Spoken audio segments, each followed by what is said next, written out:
Seguindo na nossa série Os Dons Espirituais, hoje falaremos sobre a primeira classe de dons. Falamos na semana passada sobre a diferença entre dons e frutos. Enquanto isso, vai abrindo aí a sua Bíblia em Romanos 12. Falamos sobre a diferença entre dons e frutos. Ou seja, os dons espirituais são presentes dados de Deus aos homens. E o fruto é o homem que dá para Deus. Como? Com o auxílio do Espírito Santo. Ninguém consegue gerar fruto, o fruto do Espírito Santo, sem que Ele mesmo nos ajude. Romanos 12 vai falar sobre os dons que eu chamei de dons de motivação. E não entenda a motivação como algo emocional. Porque eu particularmente tenho a visão de que nós não precisamos de motivação. Todos nós aqui temos motivo para fazer as coisas, motivos para agir. Nós precisamos de perseverança.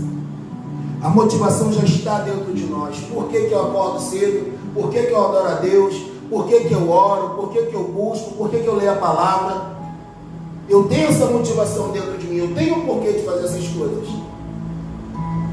Mas além da motivação vem a perseverança, a disciplina. E aí é que muitos falham, é que muitos pecam. E de maneira impressionante, acham-se ainda no direito de falar daqueles que perseveraram.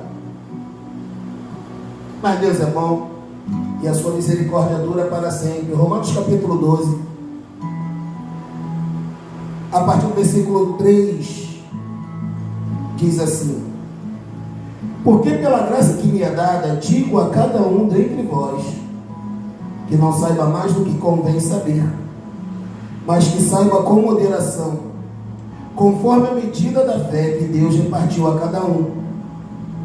Porque assim como em um corpo temos muitos membros, e nem todos os membros têm a mesma operação, assim nós, que somos muitos, somos um só corpo em Cristo, mas individualmente somos membros uns dos outros.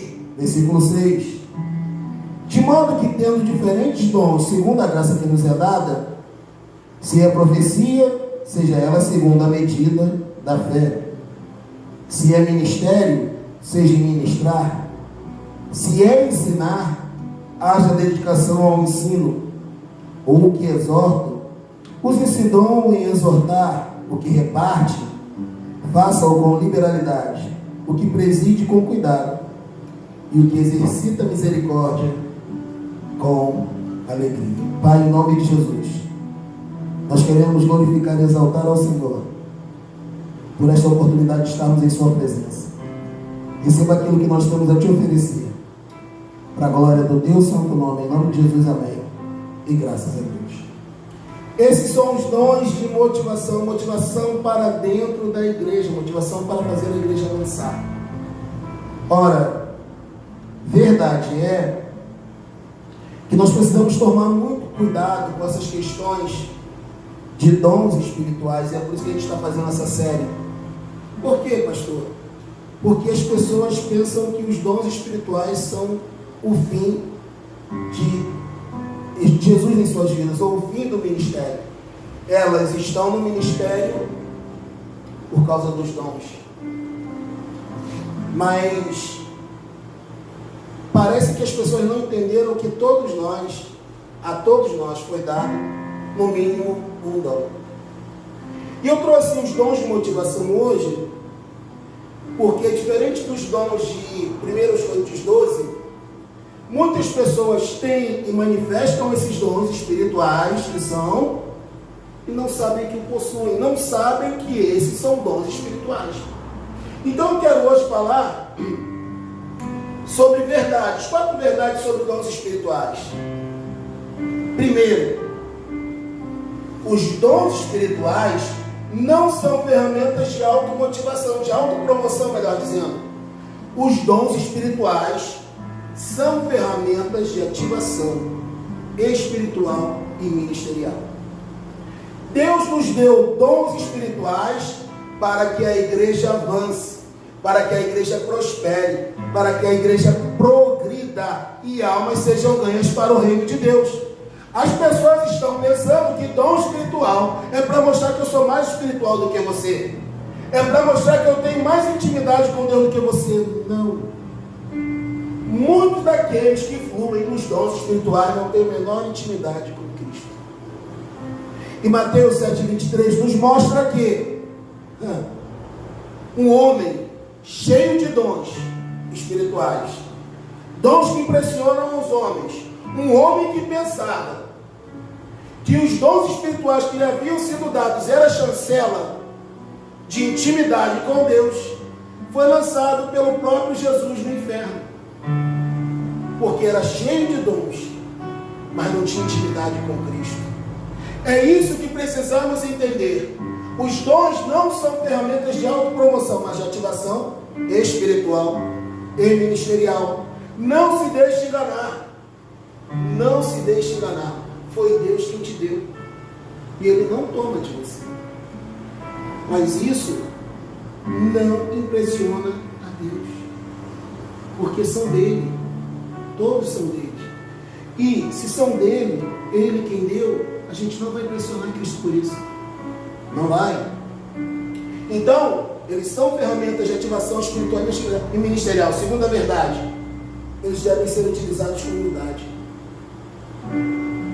Os dons que eu possuo, os dons que Deus deu a você, eles não devem de maneira nenhuma ser usados como ferramenta de intimidação, ou para mostrar que nós somos mais espirituais do que ninguém. Não.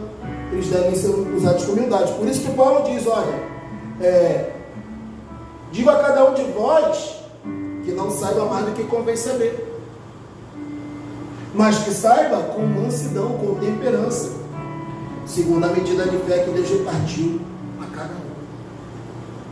Terceira verdade, todos os dons espirituais são importantes para a obra. Não existe um dom mais importante do que o outro, assim como não existe um membro mais importante do que o outro.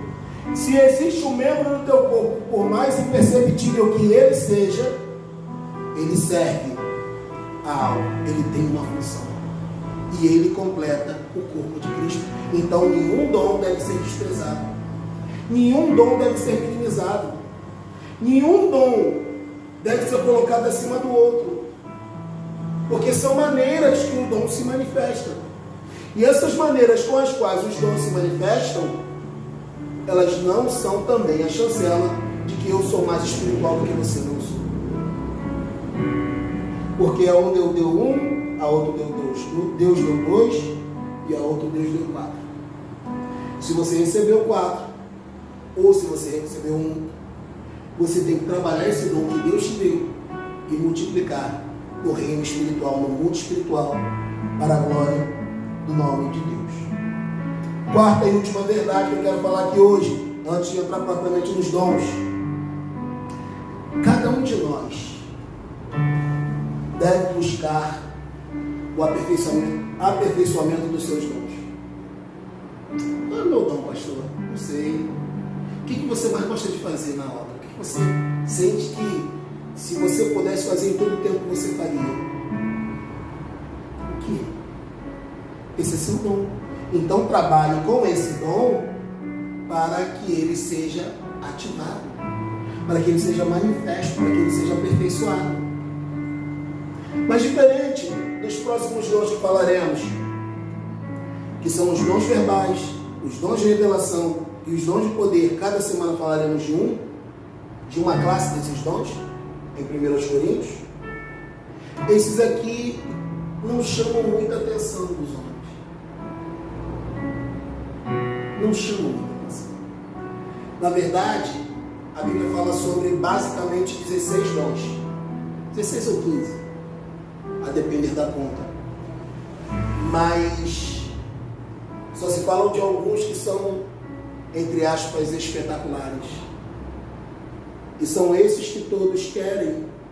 São esses que todos querem manifestar, são esses que todos querem mostrar. E tragicamente, isso gera um engano dentro da igreja. Porque as pessoas estão falsificando coisas. E nós sabemos que a falsificação é muito mais barata do que o original. As pessoas não estão fluindo naqueles dons que lhes foram dados, mas elas estão imitando os dons dos outros. E as pessoas estão desprezando aquilo que Deus lhe deu. Então a gente vê aqui no texto, aí no versículo 6, de modo que tendo diferentes dons, segundo a graça que nos é dada, se é profecia, seja ela segundo a medida da fé. Bem, a profecia, diferente do que muitos erroneamente falam, significa que algo foi dado dos céus para a terra, e esse algo é dividido com o povo. Apocalipse 19:10 diz que Cristo é o Espírito da profecia. A palavra de Deus é o Espírito da profecia. Então, a profecia, a maior das profecias, é a palavra. E como sabemos que Deus não tem duas palavras, Ele nunca vai dizer para mim ou para você algo que não esteja dentro da palavra. E eu falo sobre texto e contexto. E quando eu falo sobre profecia, eu estou falando sobre aquela pessoa que tem o dom da palavra. Ela desafia as pessoas dentro da palavra e as chama à ação. O que é esse dom espiritual chamado profecia, que se repete lá nos dons verbais? É alguém que recebe uma palavra e traz ao povo, e traz a alguém, para que esta pessoa seja desafiada e viva dentro daquela palavra. Estava conversando com um amigo, e existe algo que eu não entendo muito bem, mas minha avó sempre falava, e hoje eu entendo melhor. Eu não entendi muito bem, hoje eu entendo melhor. Minha avó dizia que a mulher casada deve andar com mulher casada, e a mulher solteira deve andar com mulher solteira. Por que isso? 1 Coríntios 7 diz que a casada se ocupa das coisas do mundo, como vai agradar ao marido. O primeiro ministério da pessoa que é casada é a sua família. Mas a solteira, ok, se preocupa das coisas do reino, como vai agradar a Deus. Significa que a casada tem que deixar o ministério dela para ela? Não, não é isso. É que a prioridade da mulher casada ou do homem casado é a família. Por quê? Porque ele tem que cuidar do marido, da esposa, dos filhos, e essa é a prioridade, não o ministério. O problema começa a acontecer quando visões diferentes, que é a visão de um casado e de um solteiro, começam a se confundir. Eu, antes de pensar em sair para tomar um lanche ou ir a um churrasco com um amigo meu solteiro, eu tenho que pensar primeiro na minha família. Então, por exemplo, na empresa que eu trabalho, minha esposa não gosta tanto, mas os meus filhos, se não forem às festas, eu também não vou. Não vou. Não vou porque você vê 2 pesos e 2 medidas, isso não me interessa. O que me interessa é a minha família. Então a minha família vem em primeiro lugar. Eu estou dentro da empresa que eu trabalho para trabalhar e não para confraternizar. Então, onde não tem lugar para os meus filhos, onde não tem lugar para a minha família, também não tem para mim. Ok? Então eu tenho que procurar a minha prioridade, que é a minha família. Se não há a questão da família envolvida, aí investe no reino. Entrega tudo no reino. ensina. Mas essa palavra profética, que está dentro da Bíblia, ela vai desafiar os solteiros e os casados. E aquele que ministra essa palavra profética tem que dar uma direção dentro da palavra sobre como agir. Porque a palavra é prática. A palavra, ela não é teórica. Porque se ela fosse tão somente algo teórico, não seria a palavra de Deus. Mas o que? Versículo 7. Se é ministério, seja ministrar. Ministério ou serviço. O que é isso?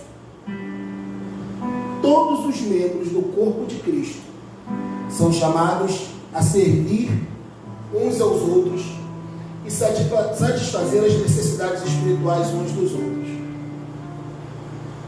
A fé sem obras é morta.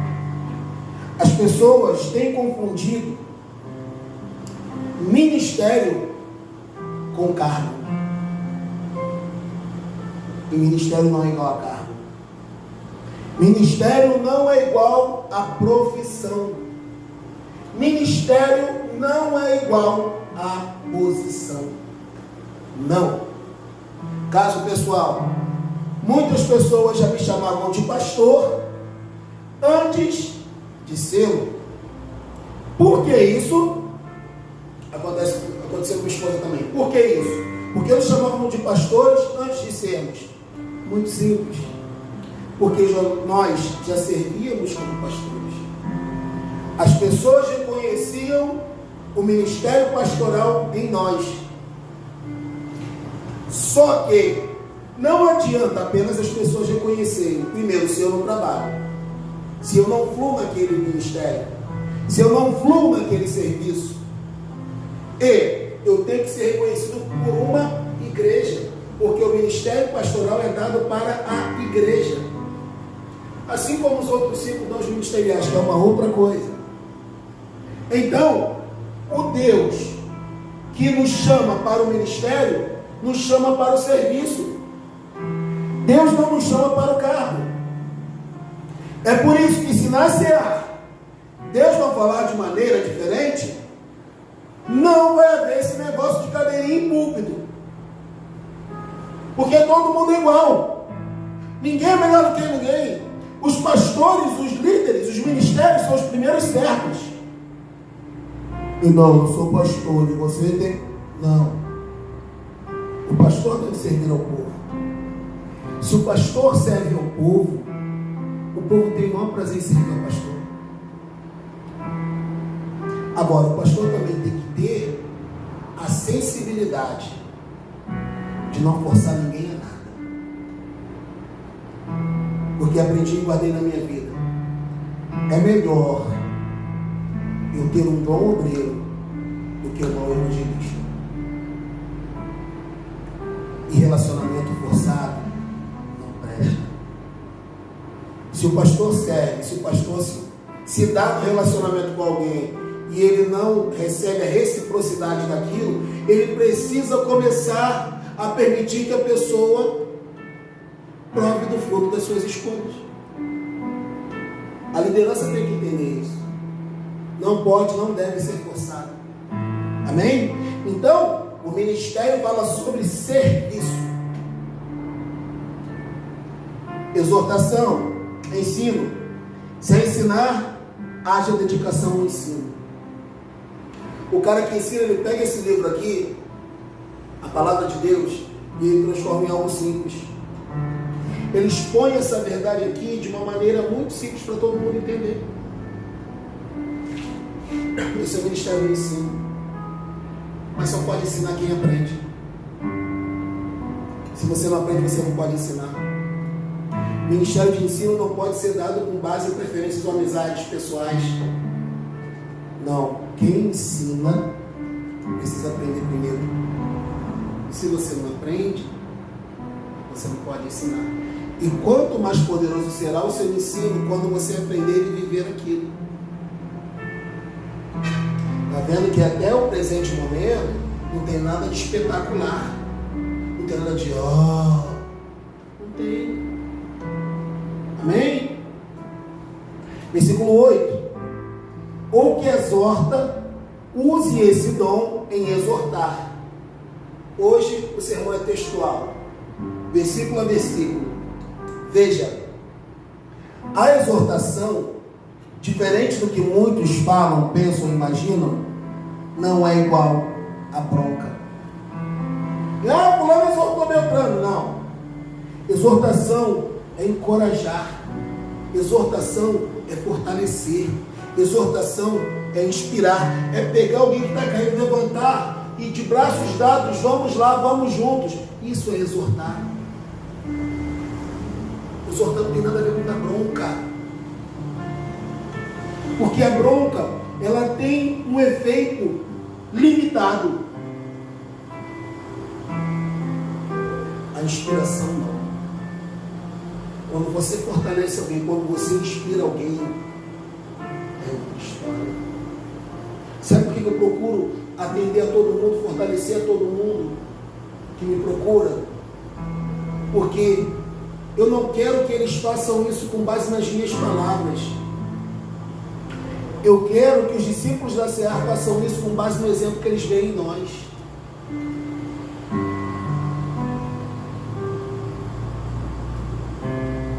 Lembrando, em primeiro lugar, família.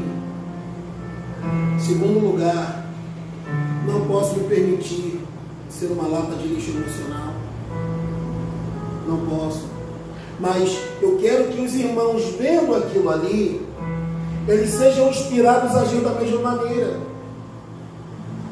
Os irmãos não me incomodam de maneira nenhuma. Até porque eles sabem que eu tenho uma carga de trabalho forte e eu realmente só atendo quando eu posso atender. E tenho conseguido dar conta. Contudo, eu preciso inspirar. Mais do que obrigar, mais do que mandar, eu preciso inspirar. As pessoas não fazem aquilo de bom que vem em mim, não tem problema. Continue fazendo mesmo assim. Isso me lembra a história, você deve conhecer, do menino que estava na beira da praia e pegando estrelas do mar e jogando para dentro do mar, porque a maré vinha e trazia diversas estrelas do mar para a beira da praia.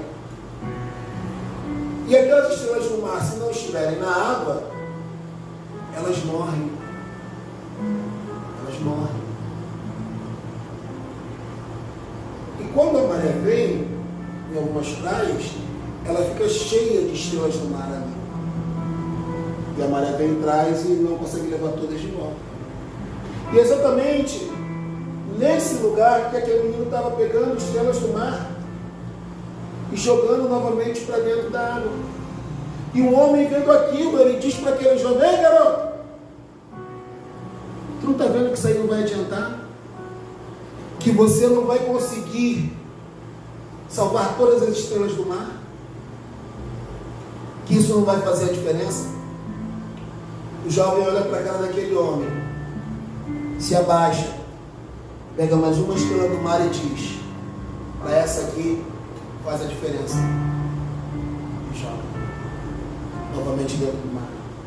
Talvez o teu trabalho, os dons espirituais que Deus te deu, não faça diferença na vida de todas as pessoas. Mas se fizer na vida de uma pessoa, você já cumpriu seu propósito diante de Deus.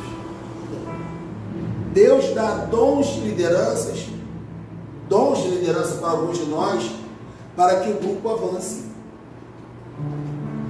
Repito, o líder é o primeiro servo. O líder que não serve, ele não serve. É isso que precisamos entender. O líder que não serve, não serve. Porque nós só podemos liderar, governar, presidir, coordenar, comandar, se nós servirmos as pessoas. Como Jesus disse, o Filho do Homem não veio para ser servido, mas para servir e dar a sua vida em prol de muitos. Que sigamos o exemplo de Jesus e possamos servir as pessoas. Não nos servirmos das pessoas, mas servirmos as pessoas. O ministério de resgate como o nosso passa por algumas lutas, porque infelizmente pessoas às quais elas confiaram as suas vidas se serviram delas. Mas uma coisa que eu tenho aprendido com a minha vida nesses últimos anos, e com minha família, graças a Deus por isso, é que aconteça o que acontecer, eu não vou parar. Daqui eu só saio morto, da seara eu só saio morto. Eu consagrei a minha vida a servir pessoas. Eu, como falei com o irmão ontem, que talvez venha congregar conosco, falei: meu irmão, a pessoa que não tem pastor, que está sem igreja, que passa por mim, só fica sem pastor e sem igreja se quiser. Só fica sem pastor e sem igreja se quiser. Eu estou aqui para te servir. Seguir o exemplo de Cristo. Por isso que somos cristãos, pequenos cristos. É servir como Jesus serviu. Jesus não se serviu de ninguém. Ele veio dar exemplo, ele veio ensinar, ele veio mostrar o que ele quer, o que ele deseja dos seus servos. Essa é a consagração da minha vida, servir as pessoas. Porque se fosse por dinheiro, eu estaria fazendo outra coisa. Estaria fazendo outra coisa. E por fim, o que exercita a misericórdia com alegria. Misericórdia é a capacidade de ser empático. É como diz esse versículo, esse capítulo 2, no versículo 15: chorai, alegrai-vos com os que se alegram, chorai com os que choram. Como eu me sentiria se eu estivesse no seu lugar? Nisso que você está vivendo, nisso que você está passando, como eu me sentiria?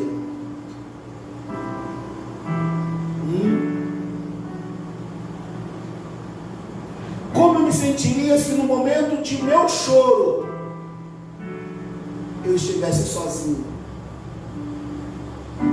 E eu sei que você está chorando e eu não me disponibilizo a estar com você.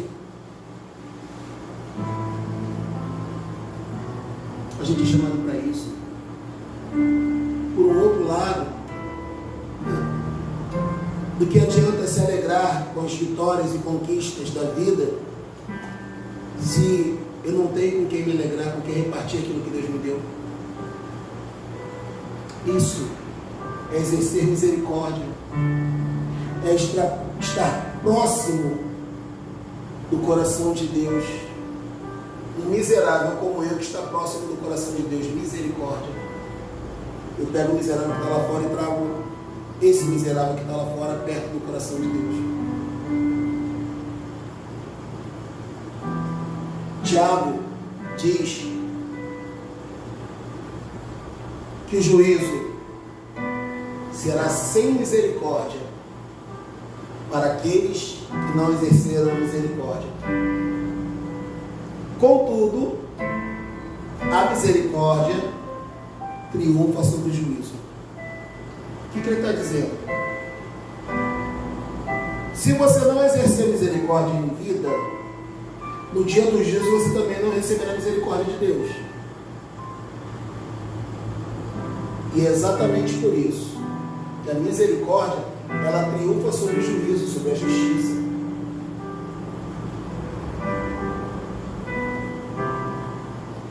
Como disse semana passada, João 7,24, Jesus fala o seguinte: julgai a tudo segundo a reta justiça, segundo a palavra. Julgue, observe segundo a reta palavra, segundo o que a palavra diz, ou segundo o que a palavra diz, esse irmão está errando, eu estou errando aqui, eu estou errando ali. Esse autoexame que é o perigoso da história, que ninguém quer fazer. Mas Jesus nunca deu a nós a prerrogativa de condenar a ninguém. Então nós devemos julgar segundo a palavra. Mas não somos nós quem diremos quem estará na eternidade com Cristo e quem não está. Porque o dia do juízo vai ser dia de surpresas. Eu estou aqui lutando a cada dia para passar a minha eternidade com Cristo. Porque aquele que perseverar até o fim será salvo. Então eu estou lutando a cada dia. E a cada dia eu estou me preocupando mais com os meus erros e falhas e corrigi-los. Porque não sou eu quem condena ninguém. Quem vai estabelecer o juízo não sou eu, é Jesus. Então deixa isso para Ele. O nosso papel não é condenar, mas exercer misericórdia. Vai lá em 1 Coríntios capítulo 12.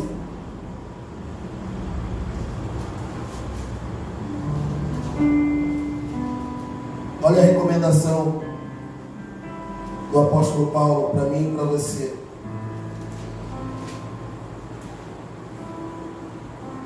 Estamos encerrando.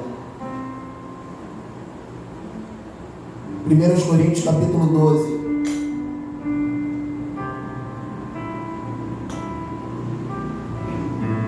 Está escrito assim: ora, existe a diversidade de dons, mas o Espírito é o mesmo. Versículo 31. Por isso, procure com zelo os melhores dons, e eu vos mostrarei um caminho ainda mais excelente. O que eu aprendo com isso aqui? Paulo está falando o seguinte: olha, existe uma diversidade de dons. O Espírito Santo é criativo, Satanás é repetitivo. Então, o Espírito Santo dá uma diversidade de dons a cada um de nós. Cada um tem o seu dom, cada um tem o seu fluir naquele dom. E Ele nos orienta. Procura com cuidado os melhores dons, os seus melhores dons, aquilo que Deus colocou, e você busque esses dons na tua vida. Eu vou te mostrar um caminho mais excelente. Sabe o que é isso? Aquele que está ocupado em crescer no espiritual e no ministerial está no caminho mais excelente. Qual? Cuidar da sua salvação, cuidar da sua caminhada, cuidar daquilo que Deus colocou na terra para fazer.